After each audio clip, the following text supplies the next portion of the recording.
بسم اللہ الرحمن الرحیم۔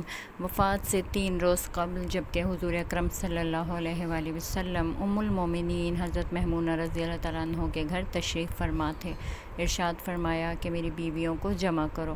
تمام ازواج مطہرات جمع ہو گئیں تو حضور اکرم صلی اللہ علیہ وآلہ وسلم نے دریافت فرمایا، کیا تم سب مجھے اجازت دیتی ہو کہ بیماری کے دن میں عائشہ رضی اللہ تعالیٰ عنہ کے ہاں گزار لوں؟ سب نے کہا، اے اللہ کے رسول، آپ کو اجازت ہے۔ پھر اٹھنا چاہا لیکن اٹھ نہ پائے تو حضرت علی ابن ابی طالب اور حضرت فضل بن عباس رضی اللہ تعالیٰ عنہ آگے بڑھے اور نبی علیہ السلام کو سہارے سے اٹھا کر سیدہ مومنہ رضی اللہ تعالیٰ عنہ کے حجرے سے سیدہ عائشہ رضی اللہ تعالیٰ عنہ کے حجرے کی طرف لے جانے لگے۔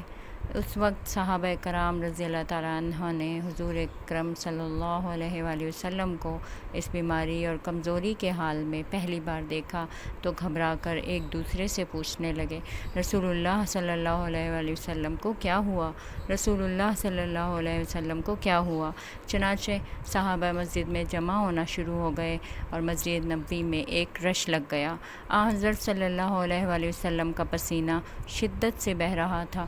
حضرت عائشہ رضی اللہ تعالیٰ عنہ فرماتی ہیں کہ میں نے اپنی زندگی میں کسی کا اتنا پسینہ بہتے نہیں دیکھا، اور فرماتی ہیں میں رسول اللہ صلی اللہ علیہ وآلہ وسلم کے دستے مبارک کو پکڑتی اور اسی کو چہرہ اقدس پر پھیرتی، کیونکہ نبی علیہ السلام کا ہاتھ میرے ہاتھ سے کہیں زیادہ محترم اور پاکیزہ تھا۔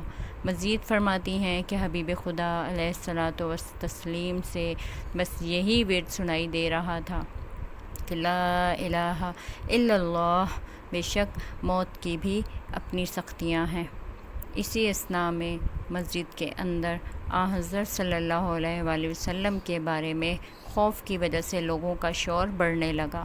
نبی علیہ السلام نے دریافت فرمایا، یہ کیسی آوازیں ہیں؟ عرض کیا گیا کہ اے اللہ کے رسول، یہ لوگ آپ کی حالت سے خوف زدہ ہیں۔ ارشاد فرمایا کہ مجھے ان کے پاس لے چلو۔ پھر اٹھنے کا ارادہ فرمایا لیکن اٹھ نہ سکے تو آپ علیہ السلام پر 7 مشکیزیں پانی کے بہائے گئے۔ تب کہیں جا کر کچھ افاقہ ہوا تو سہارے سے اٹھ کر ممبر پر لایا گیا۔ یہ رسول اللہ صلی اللہ علیہ وآلہ وسلم کا آخری خطبہ تھا اور آپ علیہ السلام کے آخری کلمات تھے۔ فرمایا، اے لوگو، شاید تمہیں میری موت کا خوف ہے۔ سب نے کہا، جی ہاں اے اللہ کے رسول۔ ارشاد فرمایا، اے لوگو، تم سے میری ملاقات کی جگہ دنیا نہیں، تم سے میری ملاقات کی جگہ حوض کوثر ہے۔ اللہ کی قسم، گویا کہ میں یہیں سے حوض کوثر کو دیکھ رہا ہوں۔ اے لوگو، مجھے تم پر تنگ دستی کا خوف نہیں، بلکہ مجھے تم پر دنیا کی فراوانی کا خوف ہے کہ اس کے معاملے میں تم ایک دوسرے سے مقابلے میں لگ جاؤ گے، جیسا کہ تم سے پہلے پچھلی امتوں والے لگ گئے، اور یہ دنیا تمہیں بھی ہلاک کر دے گی جیسا کہ انہیں ہلاک کر دیا۔ پھر مزید ارشاد فرمایا، اے لوگو، نماز کے معاملے میں اللہ سے ڈرو، اللہ سے ڈرو، نماز کے معاملے میں اللہ سے ڈرو، یعنی عہد کرو کہ نماز کی پابندی کرو گے، اور یہی بات بار بار دہراتے رہے۔ پھر فرمایا، اے لوگو، عورتوں کے معاملے میں اللہ سے ڈرو، عورتوں کے معاملے میں اللہ سے ڈرو، عورتوں کے معاملے میں اللہ سے ڈرو، میں تمہیں عورتوں سے نیک سلوک کی وصیت کرتا ہوں۔ مزید فرمایا، اے لوگو، ایک بندے کو اللہ نے اختیار دیا کہ دنیا کو چن لے یا اسے چن لے جو اللہ کے پاس ہے، تو اس نے اسے پسند کیا جو اللہ کے پاس ہے۔ اس جملے سے حضور صلی اللہ علیہ وآلہ وسلم کا مقصد کوئی نہ سمجھا، حالانکہ ان کی اپنی ذات مراد تھی، جبکہ حضرت ابوبکر صدیق رضی اللہ تعالیٰ عنہ وہ تنہا شخص تھے جو اس جملے کو سمجھے اور زار و قطار رونے لگے اور بلند آواز سے گریہ کرتے ہوئے اٹھ کھڑے ہوئے اور نبی علیہ السلام کی بات قطع کر کے پکارنے لگے، ہمارے باپ دادا آپ پر قربان، ہماری مائیں آپ پر قربان، ہمارے بچے آپ پر قربان، ہمارے مال و دولت آپ پر قربان۔ روتے جاتے ہیں اور یہی الفاظ کہتے جاتے ہیں۔ صحابہ کرام رضی اللہ تعالیٰ عنہ ناگواری سے حضرت ابوبکر صدیق رضی اللہ تعالیٰ عنہ کی طرف دیکھنے لگے کہ انہوں نے نبی علیہ السلام کی بات کیسے قطع کر دی۔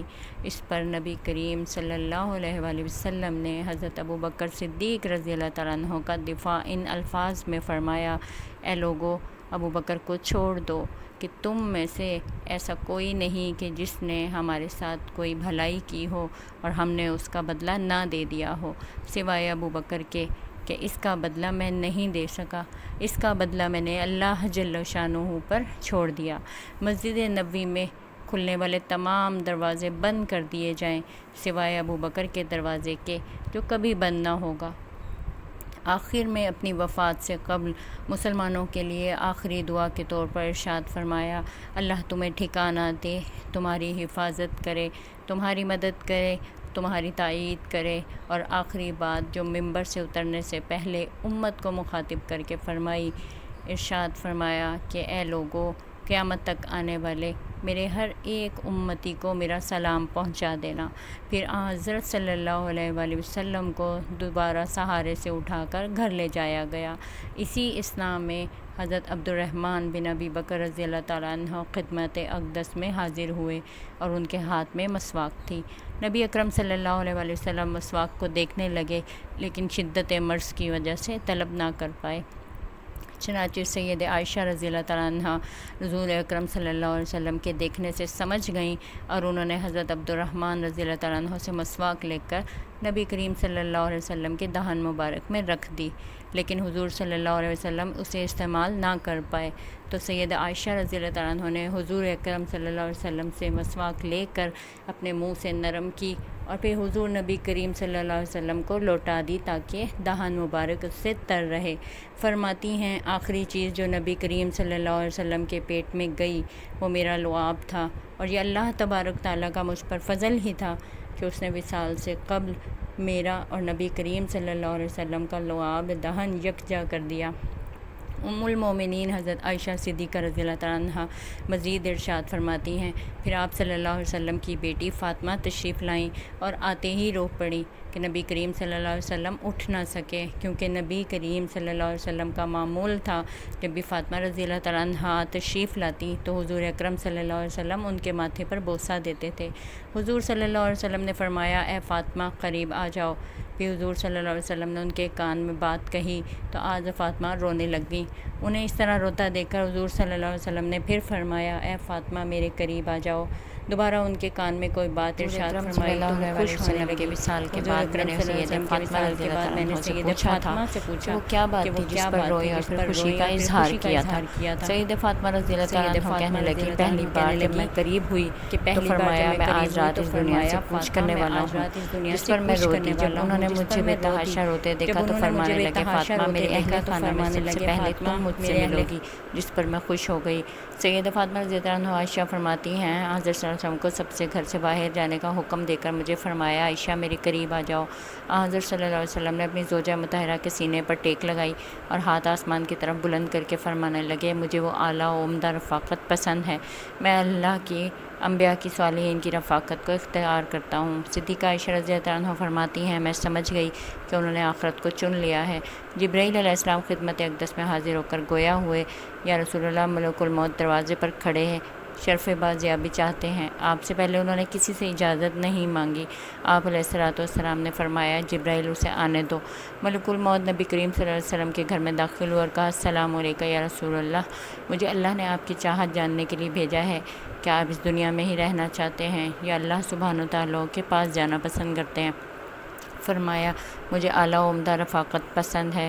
ملک الموت حضرت صلی اللہ علیہ وسلم کے سرہانے کھڑے ہوئے اور کہنے لگے اے پاکیزہ روح، اے محمد بن عبداللہ کی روح، اللہ کی رضا و خوشنودی کی طرف روانہ ہو، راضی ہو جانے والے پروردگار کی طرف روانہ ہو، غضبناک نہیں۔ سیدہ عائشہ رضی اللہ عنہا فرماتی ہیں پھر نبی کریم صلی اللہ علیہ وسلم کا ہاتھ نیچے آتا رہا اور سر مبارک میرے سینے پر بھاری ہونے لگا۔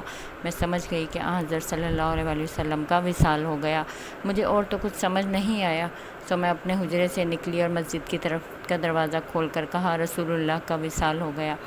مسجد آہوں اور نعروں سے گونجنے لگی۔ ادھر حضرت علی کرم اللہ وجہہ جہاں کھڑے تھے وہیں بیٹھ گئے، پھر ہلنے کی طاقت نہ رہی۔ ادھر عثمان بن عفان رضی اللہ عنہ معصوم بچوں کی طرح ہاتھ ملنے لگے، اور سیدنا عمر رضی اللہ عنہ تلوار بلند کر کے کہنے لگے، خبردار، جو کسی نے کہا رسول اللہ صلی اللہ علیہ وآلہ وسلم وفات پا گئے ہیں، میں ایسے شخص کی گردن اڑا دوں گا۔ میرے آقا تو اللہ تعالیٰ سے ملاقات کرنے گئے ہیں، جیسے موسیٰ علیہ السلام اپنے رب سے ملاقات کو گئے تھے۔ وہ لوٹ آئیں گے، بہت جلد لوٹ آئیں گے۔ اب جو وفات کی خبر اڑائے گا میں اسے قتل کر ڈالوں گا۔ اس موقع پر سب سے زیادہ ضبط، برداشت اور صبر کرنے والی شخصیت سیدنا ابو بکر صدیق رضی اللہ عنہ کی تھی۔ اب حجرہ نبوی میں داخل ہوئے، رحمت دو عالم صلی اللہ علیہ وآلہ وسلم کے سینہ مبارک پر سر رکھ کر رو دیے، ہائے میرا پیارا دوست، میرا مخلص ساتھی، ہائے میرا محبوب، میرا نبی۔ پھر حضرت صلی اللہ علیہ وسلم کے ماتھے پر بوسہ دیا اور کہا، یا رسول اللہ، آپ پاکیزہ جیے اور پاکیزہ ہی دنیا سے رخصت ہو گئے۔ سیدنا ابو بکر صدیق رضی اللہ عنہ باہر آئے اور خطبہ دیا، جو شخص محمد صلی اللہ علیہ وسلم کی عبادت رکھتا ہے، سن رکھے، حضرت صلی اللہ علیہ وسلم کا وصال ہو گیا، اور جو اللہ کی عبادت کرتا ہے وہ جان لے کہ اللہ تعالیٰ شانوں کی ذات ہمیشہ زندہ رہنے والی ہے، جسے موت نہیں۔ سیدنا عمر رضی اللہ عنہ کے ہاتھ سے تلوار گر گئی۔ حضرت عمر رضی اللہ عنہ فرماتے ہیں، پھر ان کوئی تنہائی کی جگہ تلاش کرنے لگا جہاں بیٹھ کر روؤں۔ حضرت صلی اللہ علیہ وسلم کی تدفین کر دیے گئی۔ سید فاطمہ رضی اللہ عنہ فرماتی ہیں، تم نے کیسے گوارا کیا کہ چہرہ انور پر مٹی ڈالو؟ حضرت ابو بکر صدیق، ہے میرے پیارے بابا جان، کہ اپنے رب کے ساتھ جا ملے۔ اللہم صلی علی محمد کما تحب وترضی لہ۔ اس سے پہلے میں نے کبھی کوئی اچھی اس طرح کی پوسٹ نہیں کی، تو اگر آپ لوگوں کو اچھی لگی ہو، ایمان تازہ ہو، تو میری لازمی لائک کریں اور سبسکرائب بھی کریں۔